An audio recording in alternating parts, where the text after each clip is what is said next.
Hello everyone, कैसे हैं आप सब। आशा करती हूँ आप सब बहुत अच्छे होंगे और अपनी पढ़ाई में लगे होंगे, क्योंकि टीआरई 4 जो है बहुत जल्द आने वाली है।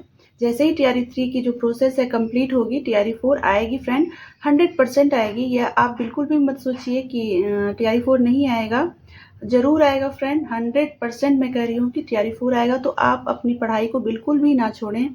एक एक दिन आपके लिए इम्पोर्टेंट है और आपके लिए बहुत अच्छी अपॉर्चुनिटी है कि अभी आपका लेट हो रहा है तो आपको पढ़ने का समय मिल रहा है। क्योंकि आपको तो पता है कि टीआरई का ये रूल है कि जैसे ही हमारा फॉर्म आता है, फॉर्म भरते ही हमारे 1 से 1.5 महीने का एग्ज़ाम हो जाता है।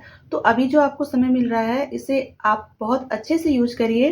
जो सब्जेक्ट में आपको थोड़ी प्रॉब्लम है, उस सब्जेक्ट को अच्छा कीजिए। जो सब्जेक्ट अच्छा है, उस सब्जेक्ट को आप और प्रैक्टिस करिए, ताकि जो आपको जिस समय एग्ज़ाम हो, बहुत ज़्यादा बर्डन ना हो फ्रेंड। देखिए फ्रेंड, ये टीआरई 4 जो है बहुत ऐसा नहीं है कि हमें कोई यूपीएससी का एग्ज़ाम निकालनी है या बीपीएससी का एग्ज़ाम निकालनी है। हमें एक स्मार्ट पढ़ाई करनी है, कि किस तरीके से हम पढ़ें, जो हमारा एग्ज़ाम निकल जाए और जो हमारा सपना है टीचर बनने का, वो हमारा पूरा हो जाए। तो आज हम बात करेंगे कि हमारी स्ट्रैटेजी क्या होनी चाहिए, किस तरीके से हम पढ़ें, जो हमारा जो एग्ज़ाम है वो बहुत आसानी से निकल जाए और हमें बहुत ज़्यादा हेडेक भी ना हो कि इस सब्जेक्ट को पढ़ना है, उस सब्जेक्ट को पढ़ना है। अगर आप अभी से थोड़ा-थोड़ा पढ़ेंगे फ्रेंड, तो बहुत आसानी से आपका एग्ज़ाम निकल जाएगा। अगर बहुत सारे स्टूडेंट हैं जिनका बहुत कम मार्क्स से नहीं हुआ है, तो उनके लिए तो ये अच्छी अपॉर्चुनिटी है कि अगर आपका 2 नंबर से नहीं हुआ है, तो जिस सब्जेक्ट में आपको प्रॉब्लम थी, उस सब्जेक्ट को आप अच्छे से पढ़िए। तो सबसे पहले आपको करना क्या है ना, कि आप अपनी तैयारी कर रहे हैं, तो आपकी जो दिन की शुरुआत है वो करंट अफ़ेयर से होनी चाहिए फ्रेंड। क्योंकि करंट अफ़ेयर बहुत ज़्यादा हार्ड नहीं है, बहुत इंटरेस्टिंग सब्जेक्ट है करंट अफ़ेयर, पढ़ने में बहुत अच्छा लगता है और बहुत कम समय देके करंट अफ़ेयर में आप एक अच्छा स्कोर कर सकते हैं। आपको बस करंट अफ़ेयर डेली पढ़नी है, चाहे आप किसी भी समय पढ़िए, लेकिन करंट अफ़ेयर पढ़िए।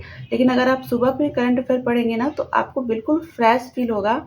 और बहुत सारे सर हैं जो करंट अफ़ेयर पढ़ाते हैं, आप किसी से भी करंट अफ़ेयर पढ़ सकते हैं। ऐसा नहीं है कि मैं जो सर का नाम बता रही हूँ, आपको उसी से पढ़ना है। आपको जो भी सर अच्छा लगता है, आप उससे करंट अफ़ेयर पढ़ सकते हैं। तो मैंने जो करंट अफ़ेयर पढ़ा था, मैं शंकर सर से पढ़ी थी और वो सुबह-सुबह ही करंट अफ़ेयर पढ़ाते हैं फ्रेंड। तो आप चाहें तो ऑनलाइन भी देख सकते हैं, लेकिन मैं ऑनलाइन कभी भी नहीं देखती थी। जिसमें वो पढ़ाते थे, जब वो पढ़ा लेते थे, उसके बाद मैं देखती थी। क्योंकि क्या होता है ना कि आप थोड़ा-थोड़ा उसको स्किप नहीं कर सकते हैं और बाद में पढ़ेंगे तो जो चीज़ आपको पता है, आप उसे लिख के स्किप भी कर सकते हैं और 1 घंटे क्लास को आप 45 मिनट या आधे घंटे में देख सकते हैं। तो मैं करंट अफ़ेयर इसी तरीके से पढ़ती थी। जिस समय वो लाइव पढ़ाते थे, मैं उस समय नहीं देखती थी, बाद में मैं उनका वीडियोज़ देखती थी। करंट अफ़ेयर पढ़ने के लिए आपको जो भी सर हैं, मैं एक गौरव सर का नाम बताई हूँ, एक मैं आपको शंकर सर का नाम बताई हूँ। आप चाहें तो इनसे भी पढ़ सकते हैं और आप चाहें तो बुक के लिए आप स्पीडी का बुक ले सकते हैं, बहुत अच्छी बुक है स्पीडी की, आप उससे भी पढ़ सकते हैं। और आपको डेली पढ़ना होगा फ्रेंड करंट अफ़ेयर। ये नहीं कि आज आपने पढ़ा है तो कल मैं नहीं पढ़ूँगी, ऐसा नहीं। आपको करंट अफ़ेयर अपनी रूटीन में डेली ऐड करना होगा। और जब आप करंट अफ़ेयर पढ़ रहे हो, तो उस समय कॉपी और पेन अपने पास रखिए। आपको जो भी क्वेश्चन बहुत इम्पोर्टेंट लगे, क्योंकि बहुत सारे क्वेश्चन होते हैं जो सर बोलते हैं कि ये बहुत इम्पोर्टेंट है, तो आप उसे नोट कर लीजिए। तो उससे आप रिवीजन भी कर सकते हैं।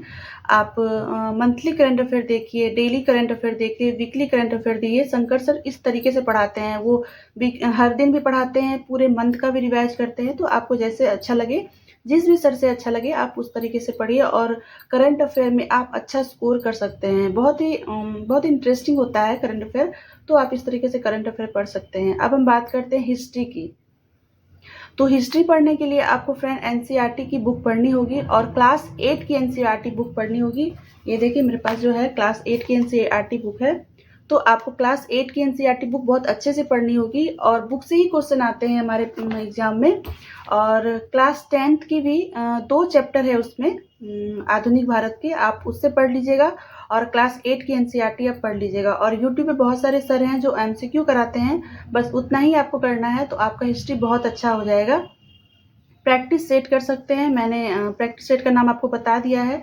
आप किरण का ले सकते हैं, आप रुक्मणी का ले सकते हैं, किसी का भी प्रैक्टिस सेट ले सकते हैं, या फिर आपको जो मैंने ये बताया है, ये घटनाचक, इससे भी आप प्रैक्टिस कर सकते हैं, जिससे आपका जो है ज्योग्राफी हिस्ट्री में अच्छे स्कोर आ जाएंगे।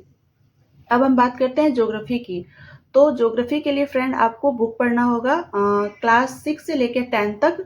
और क्लास 6 से लेकर 10 तक अगर आप नहीं पढ़ना चाहते हैं तो 9-10 की बुक को आपको बहुत अच्छे से पढ़ना है। आप उसे अंडरलाइन करके पढ़ लीजिए, क्योंकि हमारे जो क्वेश्चन आते हैं वो क्लास 9th और 10th से ही ज्योग्राफी के आते हैं, और बहुत ज़्यादा इंपॉर्टेंट है क्लास 9th और 10th की ज्योग्राफी की एनसीईआरटी बुक। तो आप उसको पढ़ लीजिए। और यूट्यूब पे एक अंकेश सर हैं, आप उनसे एमसीक्यू लगाइए, और बहुत अच्छा पढ़ाते हैं वो, बिल्कुल एनसीईआरटी बेस्ड ही एमसीक्यू कराते हैं। तो आप वहाँ से ज्योग्राफी कर लीजिए। अब हम बात करते हैं साइंस की। तो साइंस के लिए फ्रेंड आपको बुक पढ़ना ही पड़ेगा, कहीं से भी कोई सोर्स नहीं है साइंस के लिए। क्लास 6 से लेके 10 तक की जो साइंस की बुक है वो आपको पढ़नी पड़ेगी फ्रेंड, और बस बुक से ही क्वेश्चन आते हैं, आपको इधर उधर कहीं भी जाने की जरूरत नहीं है। आप क्लास 6 से लेके 10 तक की जो साइंस की बुक है आप वो पढ़ लीजिए। अगर आप डायरेक्ट बुक नहीं पढ़ सकते हैं तो पहले आप यूट्यूब से देख लीजिए, बहुत सारे सर हैं जो पढ़ाते हैं एनसीईआरटी की बुक साइंस का, तो पहले आप वहाँ पढ़ लीजिए, उसके बाद आप बुक पढ़ लीजिए। बस इससे जो है आपके क्वेश्चन साइंस के बन जाएंगे, बहुत अच्छे नंबर आ जाएंगे। अब हम बात करते हैं मैथ्स की। तो जिनका सब्जेक्ट मैथ्स है उनको कोई प्रॉब्लम नहीं है, वो अच्छे से मैथ्स बना सकते हैं। बट मेरा जो है मुझे मैथ्स बिल्कुल भी पसंद नहीं है, और मुझे पढ़ने में बिल्कुल भी अच्छा नहीं लगता था मैथ। तो मैंने क्या किया था ना, जितने भी एग्ज़ाम में क्वेश्चन आए थे मैंने बस उसी का प्रैक्टिस किया था। जो बुक मैंने बताया है घटना चक्र, इसकी घटना चक्र बुक में जितने भी मैथ्स के क्वेश्चन थे मैंने बस उसे ही बनाया था, क्योंकि मैथ्स मुझे पढ़ना उतना पसंद नहीं है, अच्छा भी नहीं लगता था मुझे मैथ्स पढ़ने में, बोरिंग फील होती थी। लेकिन मैं 1 घंटा मैथ्स बनाती थी, क्योंकि एग्ज़ाम में क्वेश्चन मैथ्स से आते हैं तो पढ़ना तो पड़ेगा फ्रेंड। तो अगर आपका सब्जेक्ट है तो आपके लिए कोई प्रॉब्लम नहीं है, और अगर आपको मेरी तरह मैथ्स पढ़ना पसंद नहीं है तो आपको पढ़ना तो पड़ेगा। जितने भी प्रीवियस ईयर के क्वेश्चन हैं मैथ्स के आप उसे बना डालिए, बस मैथ्स की जो प्रॉब्लम है वो आपकी कंप्लीट हो जाएगी। तो इस तरीके से आपको सब्जेक्ट की तैयारी करनी है। और पॉलिटिकल साइंस के लिए मैं बता रही हूँ कि आपको उसके लिए भी आपको एनसीईआरटी बुक पढ़ना होगा। और बहुत सारे सर हैं पॉलिटिकल साइंस पढ़ाते हैं यूट्यूब पे, एमसीक्यू देख सकते हैं, बस उससे ज़्यादा पॉलिटिकल में क्वेश्चन नहीं आते हैं कि। और हाँ, अगर आपका सब्जेक्ट है तो आपको बहुत डीपली पढ़ना होगा, आपको किसी सर से पढ़ना होगा, बुक तो पढ़ना ही होगा, प्रैक्टिस सेट लगाना होगा। तो उसकी वीडियो मैं बनाती हूँ कि आपको पॉलिटिकल साइंस किस तरीके से पढ़ना है, आप चाहें तो देख सकते हैं। और इसी तरीके से आपको पढ़ना है और डेली पढ़ना होगा फ्रेंड। ऐसा नहीं है कि आज आपने पढ़ा है तो कल नहीं पढ़ेंगे, ऐसा नहीं।